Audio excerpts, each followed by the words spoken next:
everyone. Welcome to the Purple People Podcast, part of the Sports Authority Network. I'm Kyle West, and alongside me is Adam Carlson. How you doing today, Adam? Oh, I'm doing pretty good today. I enjoyed watching the game last night. How about you? Oh, it was a fantastic game. It was fun to watch. It had an exciting fourth quarter. I think we finally got a chance to see what this team could possibly do for us. Oh, I enjoyed it thoroughly as well. I stayed glued to the whole game. I couldn't look away. Yeah, me too. I got to watch it on the television set instead of streaming it online. It was actually in my local market. Yeah, way to brag on that one. Yeah, you betcha. I had to watch the stream. Boo. Yeah. Did you at least get to hear Paul Allen on commentary this time? I did. I got the Minnesota stream, so that made me happy. Got to see Ben Lieber on the sideline doing his questions and comments. And Ben had kind of some awkward moments there when he was talking to Rick Spielman. You can blame him. Well, Rick's kind of an awkward guy a little bit in some of the press stuff that he does, but I think we got to give him a round of applause, though, for some of these rookies that he's bringing in. I agree. That brings us into a pretty interesting thing this week, and through the rest of the season, I believe. We're going to be opening the show with our two winners and our two losers from the game. Now, that's based on their performances. The winners are the players that had great performances, elevated their stock with us. The losers are the ones that disappointed us. I don't want to call them losers because, they might have just had a bad night. Mm-hmm. But for all intents and purposes, we're calling them losers. Yep. So I'm going to go ahead and do my first winner is Blair Walsh. Okay. Yeah, I think he had a really good game. He missed the one field goal at the beginning. Otherwise, he nailed the rest of them. He was really solid on kickoffs. Actually, they're deep in the fourth quarter. I don't know if you caught it, but on one of the kickoffs, the darn ball actually went so far that it split the uprights and went through the field goal post on the opposite end of the field. See that. Yeah, kid's got a heck of a leg on him, doesn't he? He sure does, and he's got a big fan in Paul Allen. Yeah, Paul Allen. He went on the record for saying that no one is going to return a kickoff return against the Minnesota Vikings this season in for a touchdown. That's pretty bold. It is pretty bold. I'm not gonna say that no one's gonna score. I think maybe one or two, just because. I think you got to think that that's going to happen at least once or twice. But right. I understand what you're saying, though. It's going to be more difficult with the kicks going deeper in the end zone and possibly out of the end zone. Yeah, and that is a really big deal when we play Chicago. That takes Devin Hester out of the game. Folks, that is a big deal for the Vikings. Taking Devin Hester out of kickoffs and punt returns like that could give us the edge to actually beat Chicago this year. Now, Blair Walsh's one missed kick, I believe, was from 49. Uh-huh. And the snap wasn't quite perfect. I'm not sure how much that led to the kick being off, but either way, Blair Walsh, very impressive. I was very happy with what I saw out of him. Yeah, me too. I'm excited to see what he does moving forward. So who's your first winner that you got for us? Well, I'm going to skip the obvious one for now. Okay. And I'm going to say Christian Ponder. Oh, good one. 10 for 13, threw for a touchdown, 136 yards, over 10 yards per attempt, quarterback rating of 135.4. It doesn't get much better than that, folks. No, he had a pretty solid outing there. There was only two passes that I seen that I didn't care. One of them was a fade that he went to throw to, I believe, Jerome Simpson in the back of the end zone that he completely telegraphed. You could tell that Jerome was his first read on the play, and he didn't even look left or right or pretend to go anywhere else with it. And that one wasn't incomplete. And then there was that mess up that he threw where he had Kyle Rudolph in the back of the end zone, and I forget who it was that was in front of him. It was number 40. Red Ellison? It was. Yeah, and I couldn't quite tell what I don't know if there was miscommunication on that play, if someone ran the wrong route, but that wasn't too good. Otherwise, I was impressed. I didn't like he got sacked twice. Right. They need to clean that up, but that might have been maybe a little bit on the offensive line, kind of getting their feet underneath them. Once they got Right. into a rhythm, they seemed to be giving him enough time in the pocket, but he needs to clean up on the sacks a little bit. Otherwise, it was a good first or second outing for Christian Ponder here. Yeah, a lot better decision making, a lot more patience. The fact he was willing to take those sacks rather than throw a ball into coverage, that to me shows a lot more just football smarts. It's progression, and we want to see positive progression from Christian Ponder, and that's what we're getting. Yeah, I'd rather see him take a sack than just heave a ball in the air and hope someone catches it. Yeah, me too. All right, I'm going to let you handle announcing our second winner because I'm assuming we have the same guy. I could actually go one of two ways with this. Do we want to save the one guy for later on, maybe in the recap, and go with my other guy?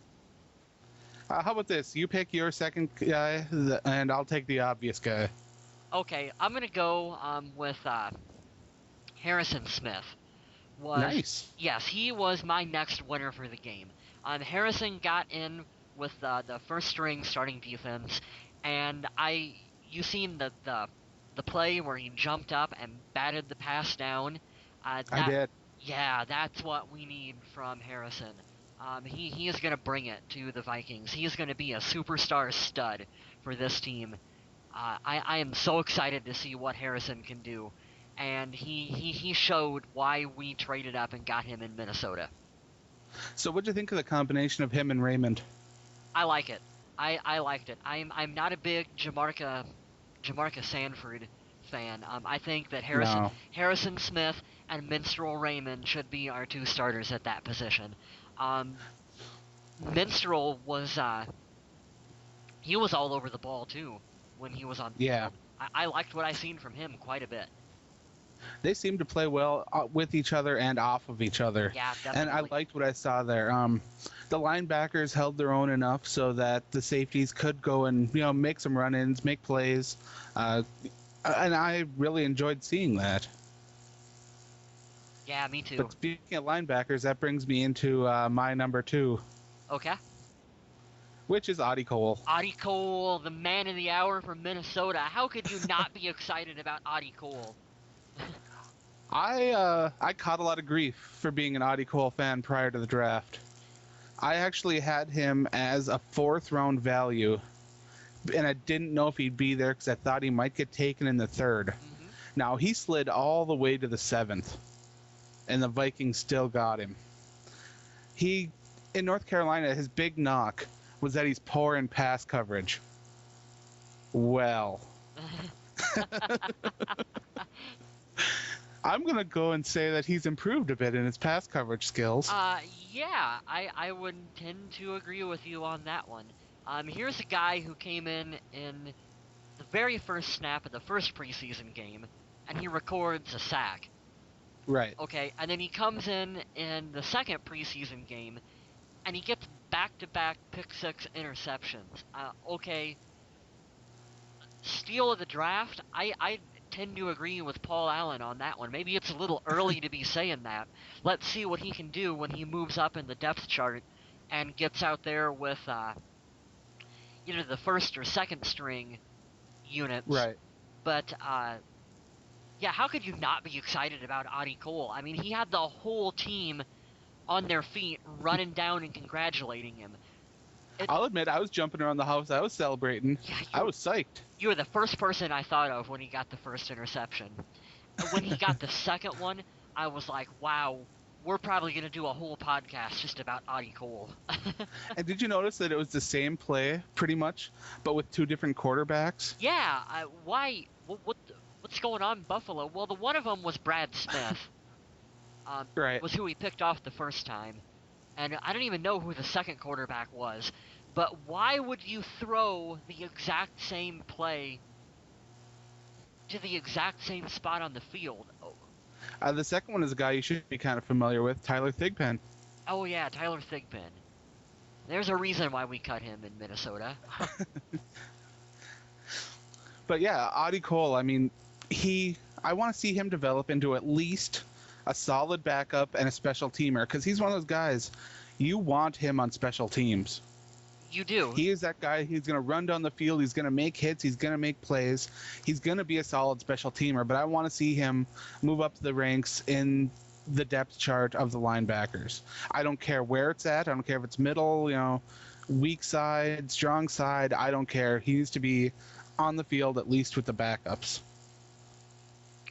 Well, and here's something to ponder, to Christian ponder, for for next season. Aaron Henderson and Audie Cole, what kind of competition are they going to have? Is there a shot that down the line Audie Cole could replace Aaron Henderson in the starting lineup? Well, the thing that's going through my mind right now is if Brinkley fails this year, yeah, you could see Aaron Henderson move to that middle spot, and then you'd see a huge competition at that other linebacker spot, possibly between Elimamian. If you'd like to pronounce that for me, thank you. And guys like Cole, and some of the other guys on the depth chart too. Finding that middle linebacker is going to be harder than finding an outside linebacker right now. Yeah. Well, let's save, I think, the rest of our Audie Cole talk for later on in the show. Definitely. Yeah, let's move on here to our next. I guess our first. We're gonna talk about some losers. Our first loser for the week. I'm gonna go with Chris Carr. Chris Carr is an 8-year veteran, and I have expected more from him. And I've seen him get juked out by fourth-string wide receivers and just blow coverages. And I had hoped for more from him, and there's still time for him to turn it around. But right now, he's not looking so hot, and I want to see him step up his game. For a veteran, he should be playing better than what he is. I thought he played well in week 1. Now, week 2, I haven't seen it. Hold on. Week 1, he got juked out by that fourth-string wide receiver and allowed a touchdown pass, and he shouldn't be letting that happen. He was right on him, though, in that touchdown pass. No, not. I don't know. I don't agree with you on that one. He should have had better coverage. Now, week 2, I agree he struggled here, and I do want to see more out of him. I want to see better, but he does have the skills that it takes to improve and actually make a difference on this team. So I'm excited to see what he can do, but I think you're right. Yeah, we can chalk up his performance in this game as a loss. Yep. And my loser is another guy that I was kind of high on when he came to the Vikings, and he probably won't be on the team if he keeps this up, is Devin Aromashodu. Yep, I agree with you. I don't think he's caught a pass this preseason so far, right? I think he's been targeted 9 times and has 0 catches. Yeah, we can't have that. Or we've got to have receivers who can step up on this team. And Aromashodu is, he's just not doing it right now. He's dropping himself out of a job right now. I like the guy. I like the skill set he brings. He can get separation, but he can't catch a football.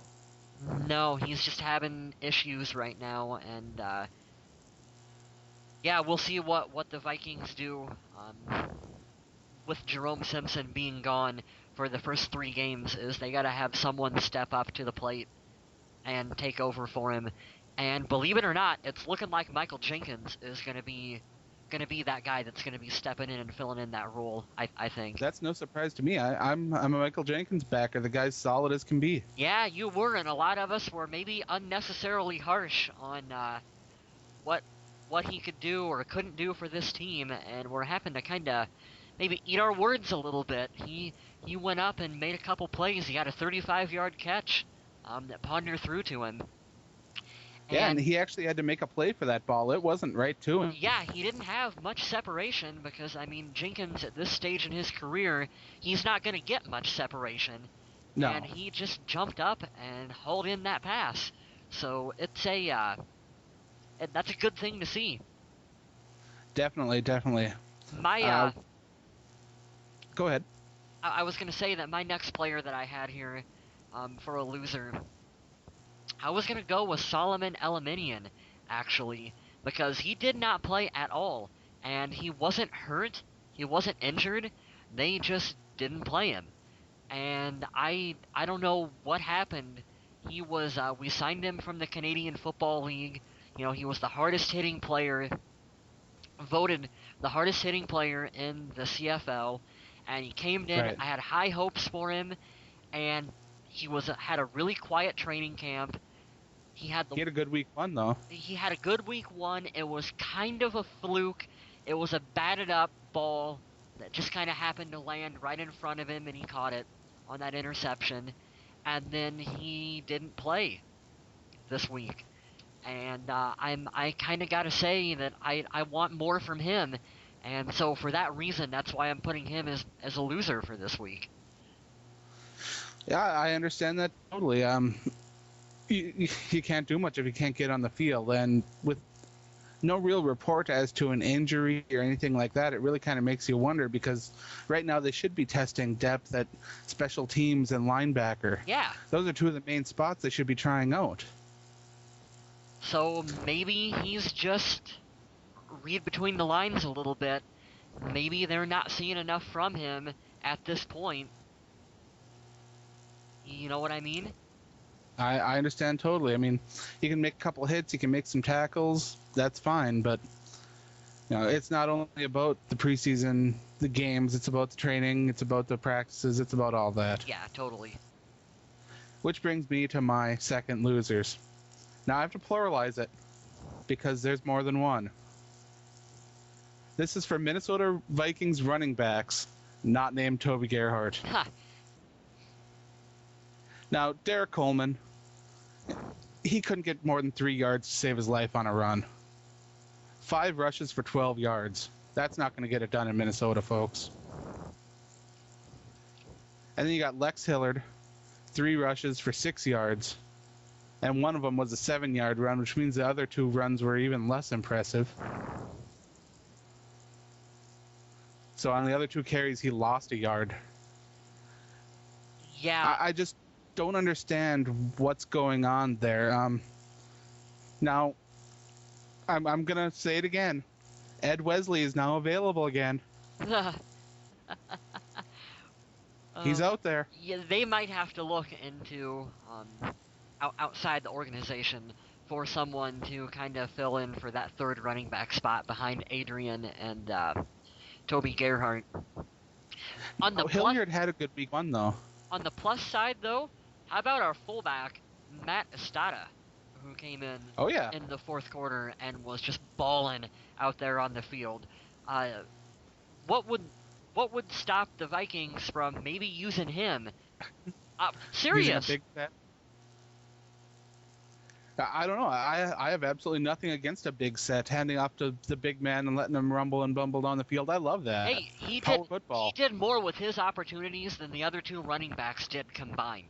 So. Oh yeah, without a doubt. Yeah, I'm wagging my finger angrily in the air right now. I think he deserves a spot or a look, you know, for what he can do for the team. Definitely, and like I was saying, you know, Hilliard, Coleman, come on. Now, people need to step up while Peterson is getting better. And this is their golden opportunity. If you can get that third running back spot in Minnesota, you can be there for a long while. I mean, they're always looking for depth. But these guys just aren't getting it done. Yeah, I didn't see much from the running backs not named Toby Gerhart either. Well, are we ready to move on? It's not fair to group them together, but I had to. Well, you know, and get a 2 for 1 there on that one. Are you ready to move on to the talk about the game here a little bit? Yeah, let's discuss that a bit. Yeah, Minnesota. I think we had a really nice outing here against the Buffalo Bills. This was more of what I think we expected in week 1, because we got to see some people step up to the plate and make some plays. We seen Jerome Simpson hurdle over top of another player. That is right. That Vikings fans breathed a huge sigh of relief. That is what we want to see from Jerome, is that athletic, speedy, just playmaker out of him. And we got to see Definitely. that. We talked briefly about Christian Ponder and how he seemed to step up to the plate, and we got to see more of that. We seen our offensive line. Okay, they gave away the 2 sacks early on, but after that, it looked like they got their stuff together and they were giving Ponder the proper time. We seen Toby Gerhardt was just an absolute beast out there in the Right. limited action that he's seen. How could anyone possibly say that we need to trade Toby Gerhardt? Come on, when Adrian is back and healthy, we have, I think, the best 1-2 combination in the NFL. Adrian Peterson and Toby Gerhardt. I mean, those guys can mix and match and interchange, and they complement each other so well, and it's just going to be fun to see what those guys can do. I'm excited I, for this I agree Minnesota team. totally. Yeah. So excited. And one of the things that really made me excited is how, now I'm not 100% sure this is right because this is just off my memory, but I believe that the first team offense has scored on every possession They have. within the first 2 games. Yep. Now, those were field goals. They only got the 1 touchdown to Jerome Felton. But, yeah, otherwise they popped into scoring position and at least got field goals out of it. So they, Right, every drive leading to a score. yeah, And so that's nice. area of improvement might be red zone. You know, they need to work on getting 7 points instead of 3 points, but, you know... The fact that they're getting points is great. Yes, exactly, precisely. And I also don't mind that they're not getting into the end zone a ton. I like during the preseason that they're getting Blair Walsh these kicks. Yeah, Blair Walsh Not got that a you nice totally workout. need them, but He got a yeah, nice he did. workout yesterday. Ton of kickoffs, ton of field goals. Just I'm enjoying what I'm seeing there. Yeah, and I think the defense stepped up and played a good game yesterday too. And you've seen how important it was to have Jared Allen and Kevin Williams and Antoine Winfield and Chris Cook Oh yes. back into the lineup because hey, suddenly it looks like we have a defense again. And they were Yeah, those first teamers did a good job. yeah, they were making plays on the ball. I mean, we could have had a couple interceptions if players would have maybe jumped a route a little bit sooner or done something a little bit better. And you know, that's what preseason is for, folks. You know, they get this on the film and they can go back today and they can look at it and they can learn and they can jump that route a little bit sooner and maybe get another interception out of it. And we didn't see for the past 2 seasons in Minnesota, we haven't seen playmakers on really either side of the ball doing much of anything. And No, it's been seen, rough. yeah, we've seen some guys step up to the plate. We've seen Audie Cole coming out and getting those back-to-back interceptions. Yeah. Yeah, and I mean, man, it's aren't you just excited for the team? I know I am. This game really got me hyped for the regular season. I gotta say, I'm ready to watch. Yeah. I am. I'm ready for the season to start. Yeah, Although I'd have said that a couple months ago, but now I'm even more psyched. me too. And what excites me about this team is it looks like we can be competitive against teams that maybe a couple months ago we were saying, oh well, we're gonna lose that game. Well, now we're looking at it going, well, you know, we can be competitive, and Blair Walsh can hit some field goals that can maybe win us the game. You know, if our defense can get a stop and our offense can get down far enough that Blair Walsh can kick a field goal, maybe we can surprise a couple teams. And I don't think we're gonna, you know, the upper tier teams like the Green Bay Packers or whatnot. Right. We probably still can't go toe to toe with them, but we can at least not be blown out by them, and that to me is just exciting. Right. I think the Vikings will be able to stay in a lot of games and actually maybe might be able to sneak out with a win against one or two of the bigger juggernauts in the NFL. Yeah, it all depends about momentum. I mean, you've seen how excited the first string defense got, who by the time Audie Cole got those interceptions, you know, they had been sitting for three-quarters of the football game, and then all of a sudden you see Chris Cook and Jared Allen and Kevin Williams and all those guys are just jumping up and running down the field and giving him Oh hugs yeah. and high-fiving the kid, and it's like they're excited to see new people on the team step up, because that means they don't have to do the entire thing by themselves. And we get Right. some momentum going. You never know what can happen when you get momentum rolling. Speaking of some of those first team defense guys, if I remember correctly, in the first quarter, Buffalo had less than 10 yards of offense, if I remember correctly. Yeah, I'm not I want to say it 100%. was 6 or 8. I'm not 100% on that, but yeah, if that's the case, I mean that's an awesome stat to have for our defense. That's the difference that those guys make. And you got to remember too, when those first teamers are in there, like in the week 1 preseason game, the guys that started that game would be the second teamers now. Mm-hmm. So it's not like, the team just automatically got that much better. It's that they now have that depth of the guys that were the starters in week 1 are the backups now. Yep. So I don't want people to think that, it's just like a light turned on and now they're dominating. No, that's not the case. But getting your, veterans back that can play, make a difference, get that pass rush in there, that makes a difference. Yeah, definitely. I'm curious to see here. Did you catch the Chris Kluwe? He hit a punt, and it didn't go where he wanted it to, and the camera just happened to be right in front of him.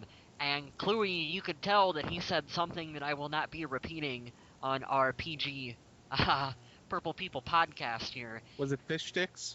Yeah, fish sticks is probably a little tamer than what he said, but you could tell that he was not happy with that punt. No. I didn't see it though. He came on Twitter after the game, and he said that it just irritated him that it went the way it went, and that's really good to see from him.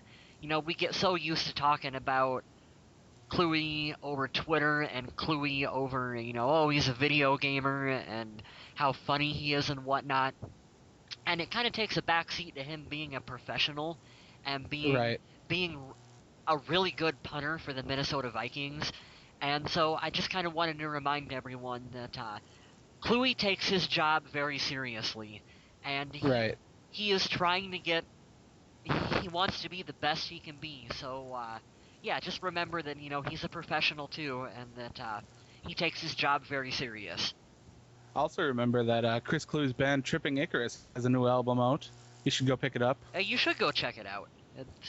I actually really enjoy their music. I like to listen to it when I'm at the gym. Yeah, cool. You should tweet him that. I bet he would reply back to you. Oh, I already have, and he did. Yeah. Are you working on the Adrian abs like what Chris Kluwe is? No, I'm far from that, but but maybe one day. Maybe one day you can have the at least the Kluwe abs, right? One more thing to mention before we move into a preview of next week's game. I want to talk about the Vikings quarterback situation here because we saw a little bit more from Joe Webb this week. We got to see Sage Rosenfels, but we did not get to see Bethel Thompson. What was your impression of that? Well, I knew going into the game that MBT was not going to get to play, that they were going to rotate. They wanted to see him the first week, and they wanted to see Sage coming in the second week here. I think it was interesting if you listened to the game over the radio or on TV. Rick Spielman was up in the press booth in the third quarter, and Paul Allen had asked him kind of about that position, and he didn't say, oh, well, Sage has it. Sage is definitely the guy that we're going for. He very clearly stated that there's competition for that third quarterback position. So I think we'll see MBT next week, and we'll see what he can do. And it's going to be one or the other on the team, and the Vikings are not set either way right now, I don't think. No, I wouldn't be surprised to see either one get the third quarterback job at this point. I mean, I'm kind of surprised that they aren't playing them in the same games and they're rotating and they're giving Joe Webb so many reps. But honestly, from what I've seen from Joe Webb during this preseason, he needs the reps. Yeah, it's more important because of his spot on the depth chart. If Christian Ponder goes down, which is, a possibility because that happened last season, okay, they want to make sure that the guy behind him has the necessary reps and is going to fill in and do a proper job for it. So, and I do agree, Joe Webb needs to be out there getting the bulk of the reps in the preseason right now. Right. To me, he showed a lot of improvement in this week's game compared to last. He still had a bit of happy feet for me. He did, but then he ran for that 41-yard rush, and it's like, oh, well, there's good Joe Webb. I don't know. I'd rather see him complete a 20-yard pass than run for 40 yards, but that's just me. I'd like to see him do one right after the other. That'd be nice. Yeah, he's very much a player who you watch him and you go, hey, there's good Joe Webb. And then the next play is, there's bad Joe Webb, who is skidding a pass right in front of a receiver like he's Donovan McNabb reincarnated. I mean, so you see both of them, and until he gets 2 or 3 years of reps as a quarterback, I think that's just what he's going to be. Right. I definitely think that might be what he is. And to me, I prefer a pocket quarterback passer, but not every quarterback is that guy. But Tim Tebow. Speaking of quarterbacks, there we go. I put in my Tim Tebow reference. No Tebow. Speaking of quarterbacks, though, next week we get to face off against one of the NFL's elites in our preseason game. Oh, BS. Shut up. Phillip Rivers. I hate the Chargers, and I hate Phillip Rivers. He is not an elite quarterback. He's elite at sucking. I think I might have touched a nerve there. Oh, I hate the Chargers. I just hate them. All right, so as of this recording, the Chargers have not played the Cowboys in their preseason game. So you might have to look up the stats and the results and what happens there. But we can take a look at some of the matchups there and see what we've got going on. San Diego has that high-powered passing offense. No, they don't. They say every year you hear, oh, the Chargers are going to play in the Super Bowl, Chargers are going to play in the Super Bowl, and then they don't even make the playoffs. Come on. So the Vikings secondary will be tested. No, they won't. I'm not sure as to, I think Ryan Matthews will still be out with his shoulder. I'm not 100% sure on that. But either way, I'm not sold on Ryan Matthews. I think he's a bit too fragile, but that's just me. Who's their who goober? else are you afraid to see there? I don't know. Who's their goober wide receiver that they got to replace Vincent Jackson? Goober? Yeah. Hold on just a second here. Because my point is that how are they planning on replacing his production on the field? And I mean, I don't know, whoever they drafted, who cares?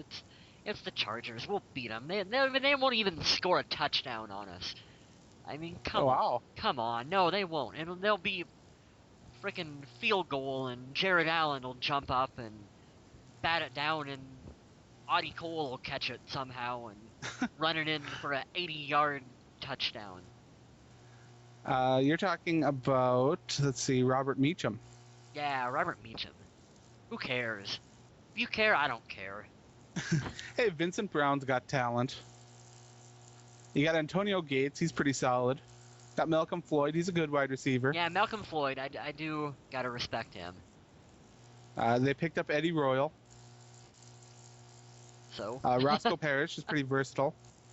These are guys that can catch passes. I mean, you saw what he did even last couple seasons when his wide receivers were out of games.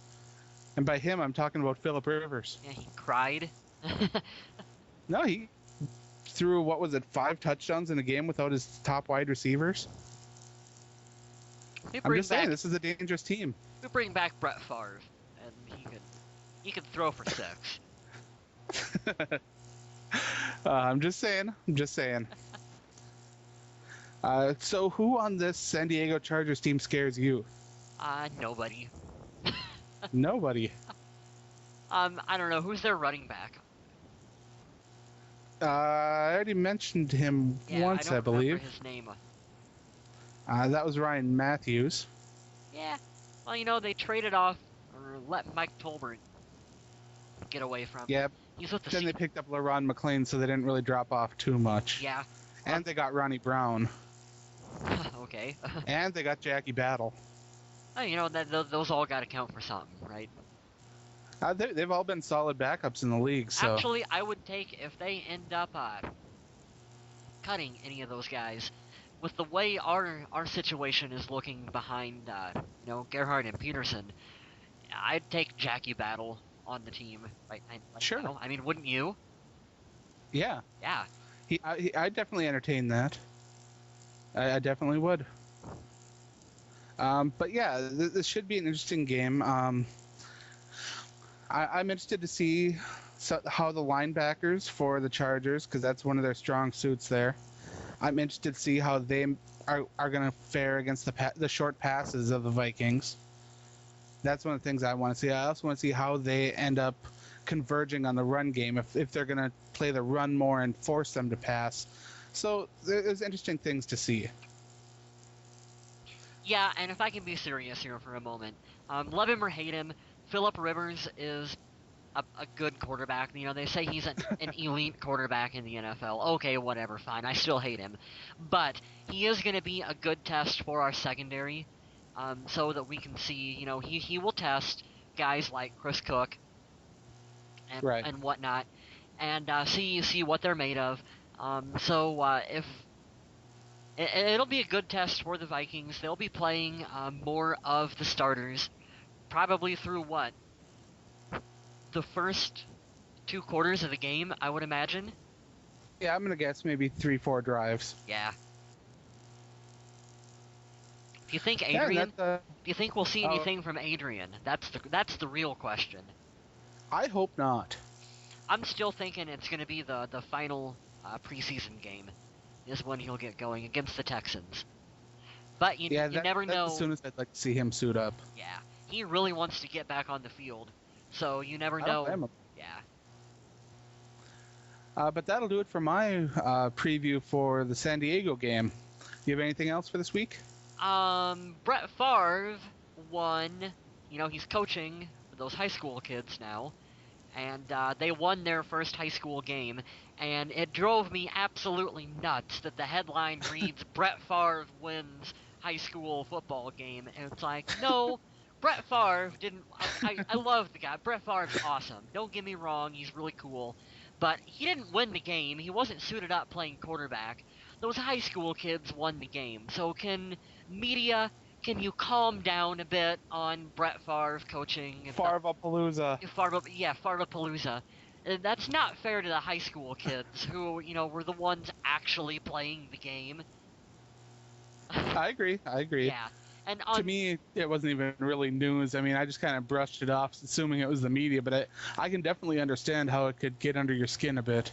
Well, yeah, I mean, I'm happy as can. The high school kids need their glory. Happy as can be for those high school kids, and I think it's awesome that they can be like, man, in high school I was coached by Brett Favre. Right. How cool is that? And that in their practices or whatever, that he throws passes to them and stuff, and it's a really cool opportunity for the kids. But media, come on, calm down. It's not about Brett Favre. It's about the high school kids that are out there playing. So that was my little rant that I wanted to make on that one at the end of the show here. All right, now I got my little rant. Okay. Fans of Minnesota. The stadium is not a garbage can. I remind you all every week. Stay classy. Come on, guys. Hey. We had 2 seasons where everything that could go wrong went wrong. And people were just excited for the team, and it was a preseason game, and it might have got a little carried away, but whatever. Fans blowing off steam, okay? It could have been a I'm lot. It just could have saying, been a treat the lot stadium with worse. more respect. It's just the Metrodome. Who cares? It's gonna be torn down, The Metrodome is the home of my favorite football team. It makes me mad to see people disrespecting it. only momentarily, okay? When we get the new dome, the new field, we show the And then most fans treat respect. that one like a toilet. No, we will respect it. The Metrodome gets treated like a toilet because it kind of looks like a big toilet. It kind of does look like a toilet. A But special. that's beside the point. Yeah. We should probably wrap this show up on Yeah. that note. So I want to. I would like to remind Minnesota fans once again, stay classy, Minnesota.